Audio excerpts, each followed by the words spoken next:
Over the last decade, many companies have focused a lot of resources on developing a corporate social responsibility platform. In recent years, that has amplified with high profile cases of social inequality.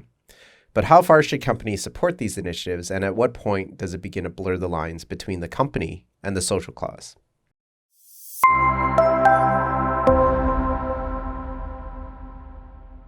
Hey everyone, welcome to the podcast On This Professional Life, where we talk about all things related to building and growing your professional career in today's world. My name is Chris, and when I'm not working on this professional life, I'm busy managing business development and marketing initiatives at Dentons, a global law firm. Hi, everyone, and I'm Nina, and when I'm not busy with this professional life, I'm busy managing clients at Edelman, a global PR and communications firm. So Nina, today we are here to talk about Basecamp. Basecamp is a project management workflow software company. They've been in the business for, I think, over 20 years. And the CEO wrote a blog post that has been a little bit controversial in some circles. But it essentially outlines a few things some policy changes that he wanted to make at his company, and he did it publicly.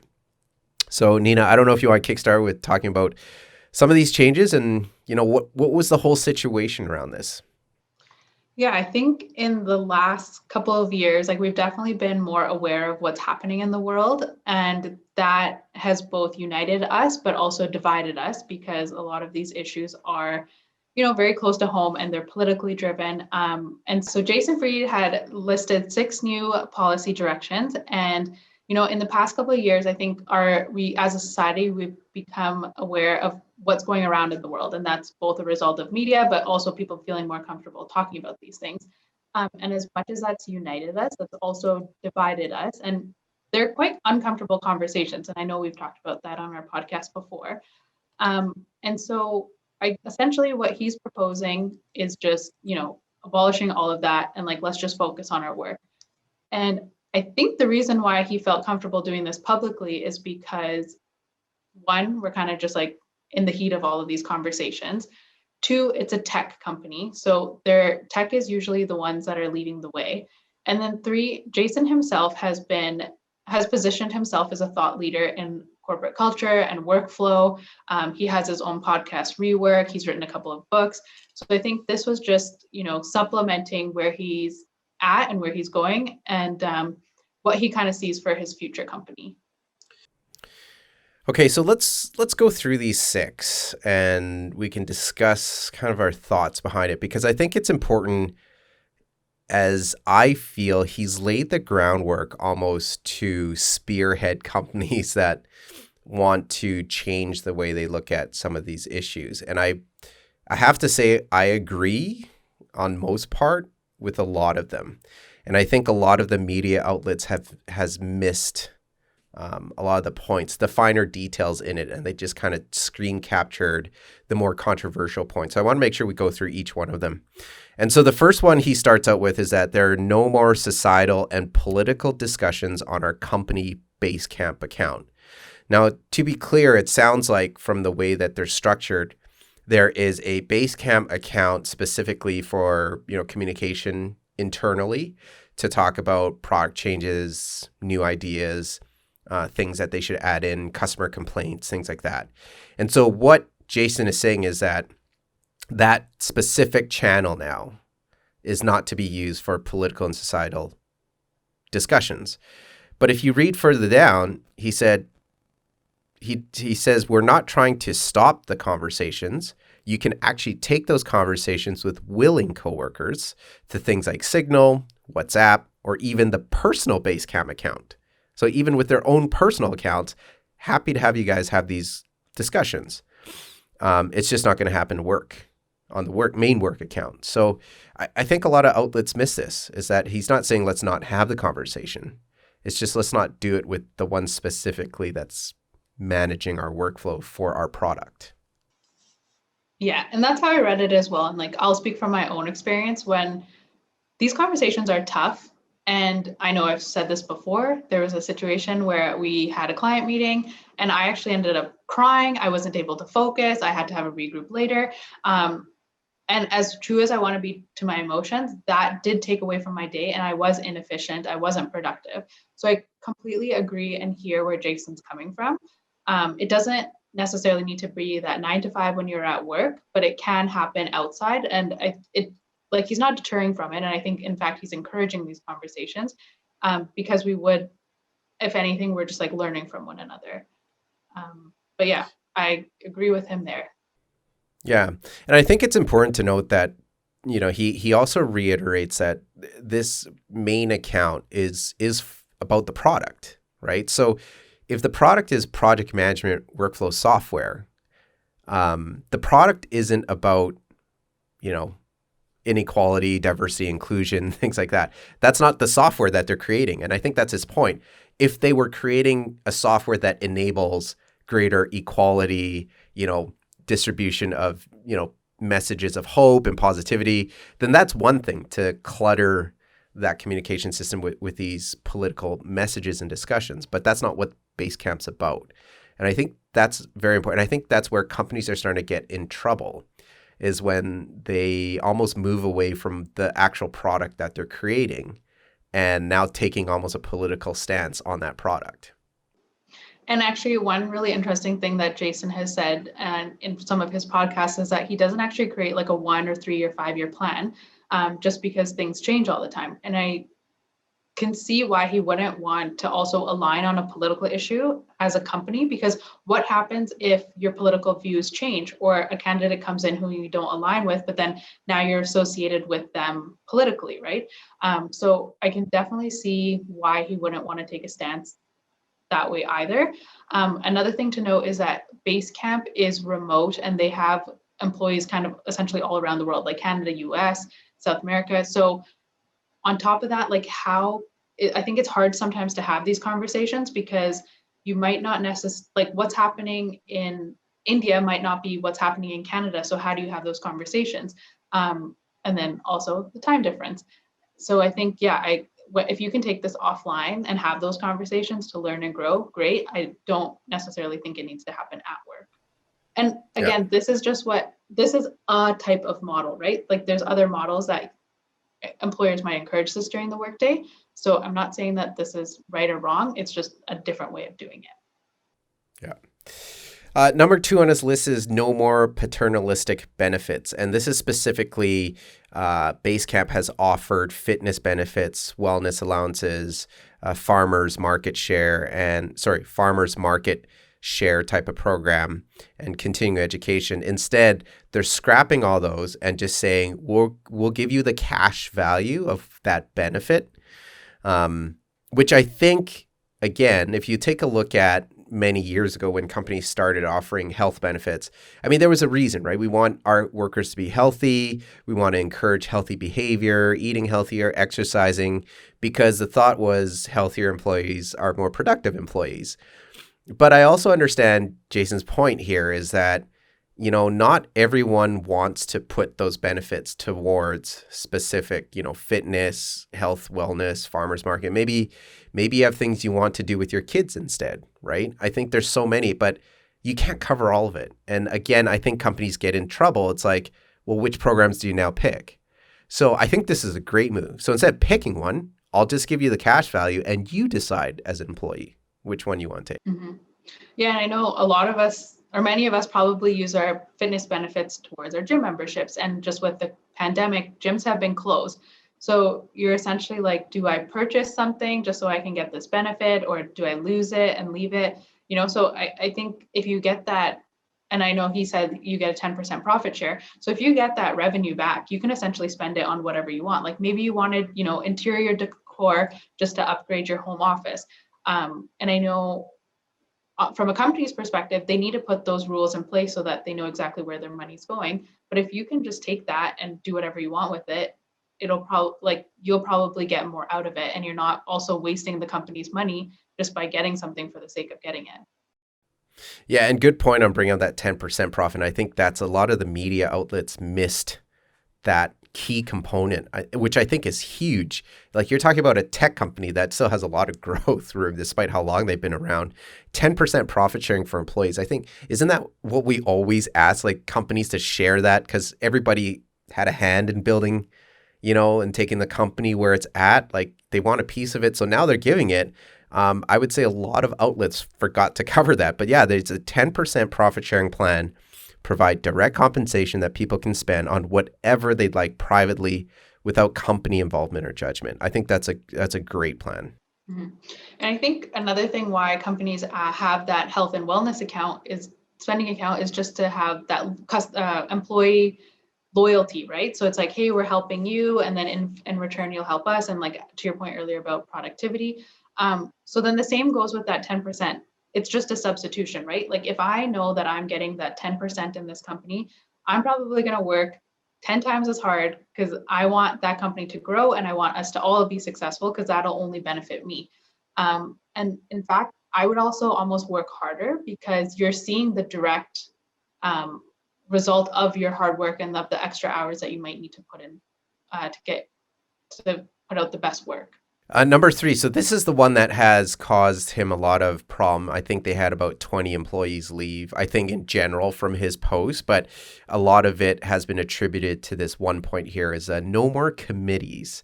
And so he says, for nearly all of 21 years existence, we are proudly committee free. No big working groups making big decisions or putting forward formalized groupthink recommendations. No bureaucracy. But recently, a few sprung up. No longer. We're turning things back over to the person or people who are distinctly hired to make those decisions. So it looks like a lot of these committees must be for like diversity and inclusion. I think certain maybe community causes that they're supporting. All of that now gets back to, I think, their head of people operations. And a lot of, they said, responsibility for negotiating use restrictions and moral quandaries returns to me and David. So Jason Fried and David, the other founder of Basecamp.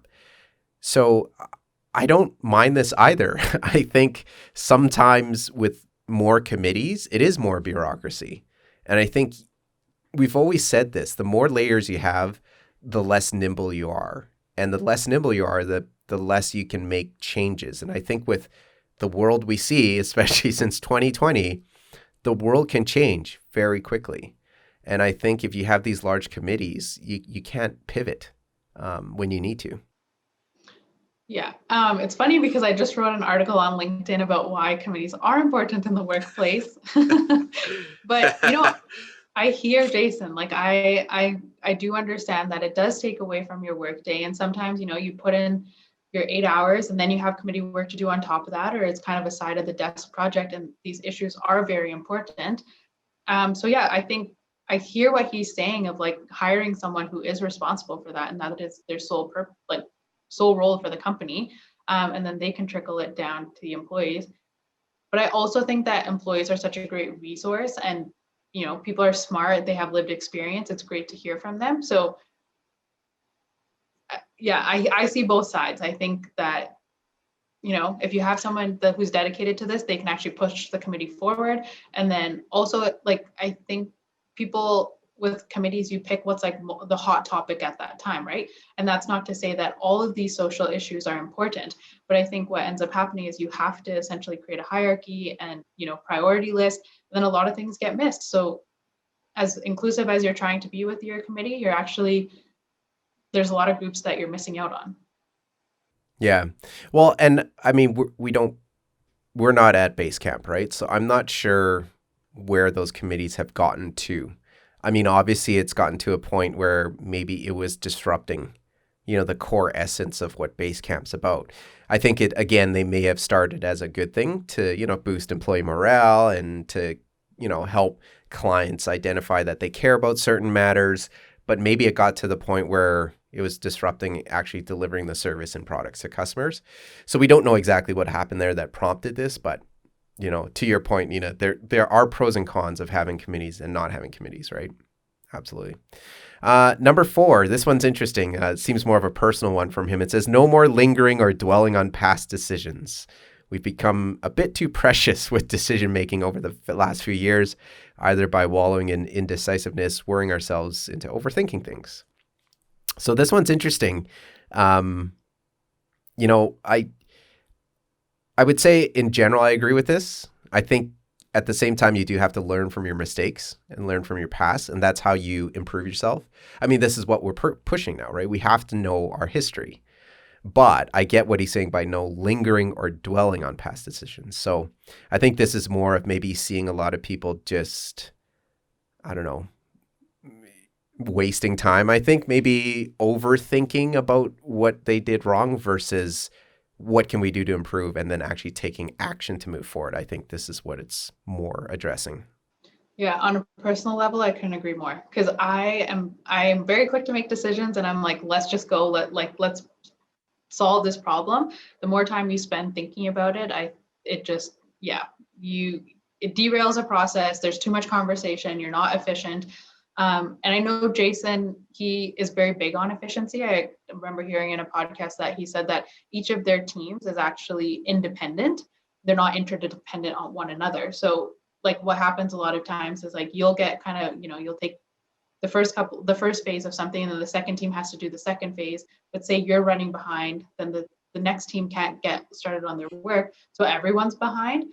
So he's developed it in a way that like one team can just take it from beginning to end. So I definitely hear and understand where he's coming from with this approach. Interesting that he put it in as one of his 6, though. It is, and that's why I say that I feel that one was more of a personal one that was really grating on him. Number 5, no more 360 reviews. So he said this is more related to employee performance reviews. Before, they used to have reviews directly with team leads. You get direct feedback, recommendations for improvement. A few years ago, he felt they made it really hard and, in fact, worse. They introduced something called 360, which required peers to now provide feedback on peers. And he said this became really hard. They were fun to read, but they weren't very useful because peers tend to just be more positive and there wasn't any constructive feedback. So again, I don't disagree with him on this one, especially when he says no need to add performative paperwork on top of that natural interaction. So what he's trying to encourage is let's just provide that feedback every day. And then why should we wait once a year? A lot of companies do that annual review. And I always wonder, why would you wait 12 months to let someone know that they're not doing something right? Like, wouldn't you just tell them right on the spot? I agree. We actually at Edelman we've moved to, providing feedback year round.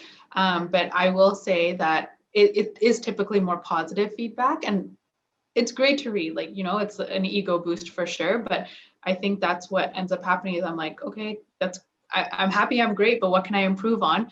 And you don't necessarily hear that constructive feedback until it's that annual review period. And to your point, I'm like, okay, well, I've been doing this for 12 months and I'm only hearing about it now. So that's tough. But I also at the same time, like, is it our peers' responsibility to be providing us feedback? Because I know I've been in situations where I just do things differently than somebody else.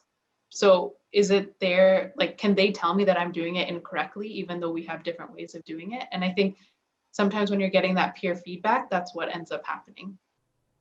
Yeah.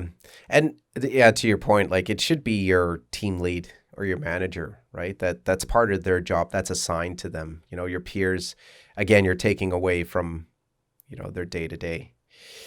Okay, last one here. No forgetting what we do here. So I think this is more of a summary point for him as to why he put all these things here. We make project management, team communication, and email software. We are not a social impact company. Our impact is contained to what we do and how we do it. We write business books, blog a ton, speak regularly. We open source software. We give back an inordinate amount to our industry given our size, and we're damn proud of it. And so this, I think, really encompasses the reality of why he put this together. And it's to my earlier point, they're in the business of providing software. Are they really in the business of, pushing public policy? And I think that's where companies get in trouble. I'm not saying companies shouldn't utilize their platform. You and I talked about just before recording about Colin Kaepernick in the NFL and trying to get the word out. I think sometimes you do have to utilize the platforms to get the word out, or else it wouldn't get out. But at the same time, I think companies are now running into some issues where they've now been trapped almost into taking a side when they really shouldn't. And to Jason's point, we're here to build software. I'm not here to take a side. I would like the conversations to happen. And, I'm sure they believe in equality and social justice and things like that. But, maybe that's not for Basecamp to decide as a company. Yeah, no, I agree. And I think we've talked about this before as well, is that sometimes companies will take a stance that's trending on Twitter. And I think that's where it gets tough too. Yeah, I think that's where it gets tough, is that you can't pick and choose which issues you're going to talk about. And then that I understand is very overwhelming. And which side do you take? Even with this Basecamp conversation, we're divided again, right? So I hear what he's saying. And this is a lot of stress and pressure on a CEO to try and identify which issues you're going to stand for. And you're going to make some people happy, you're going to upset some others. But to his point of continuing to have these conversations, I agree with. And I think that's like all essentially we can do. And then there are companies, like we've seen Nike take a stance, we've seen Dove take a stance. All great. I'm happy that they are impacting society, and that's a decision they've made. But I think at Basecamp, they've just decided that, we're going to be neutral in these situations, and let's just let people be people outside of work and make their own decisions for them. And that's fine too. It's just a different approach. Yeah. And I think, to your examples there, Nike and Dove, it's easier for them to take a stand to a certain extent because they are a consumer direct product. So from their standpoint, if they're trying to tie that good feel, that brand presence to their product, it makes sense because you're appealing to the individual. Basecamp's appealing, they're a B2B platform, I'm assuming. I think they are. So it's like you're appealing to corporate enterprises as a whole. And I don't know how public policy and some of these stances play into that marketing effort. Because let's be fair. A lot of companies took this up for marketing and branding purposes initially. I think there are some good intentions that have grown from it. But that's the whole reason why companies take it on, is we want people to know that we do good, right? I wanted to add here that he said, look, employees are free to take up whatever cause they want, support whatever movements they like, speak out on whatever horrible injustices are being perpetrated on this group or that. And unfortunately, there are far too many to choose from. But that's their business, not ours. We're in the business of making software. I don't know. He makes a good point. Yeah, I 100% agree. I think, though, on the flip side, I believe it was TD was the first bank to support Pride Parade. And again, they use their platform to kind of open up that conversation. So sometimes it is beneficial to have these companies take a stance, but at the same time, I like the freedom to choose what I want to, right? Like, just because the CEO of a company thinks that this organization or this cause is important doesn't necessarily mean I agree. But then as an employee, I'm kind of like forced into supporting it. Whereas this way I can choose with my 10% profit share or whatever I want to decide. I can support what I want. And like, that's just more authentic and true to who I am. Yeah. And I agree with you because, every individual has their own way of approaching an issue, right? I mean, obviously there's some people that just don't care. They don't believe in it, whatever. You're not going to change their minds. But I do feel, you do pit employees against each other who may have different approaches to solving the issue with, various solutions. And I think by doing this, you get rid of that bias potentially.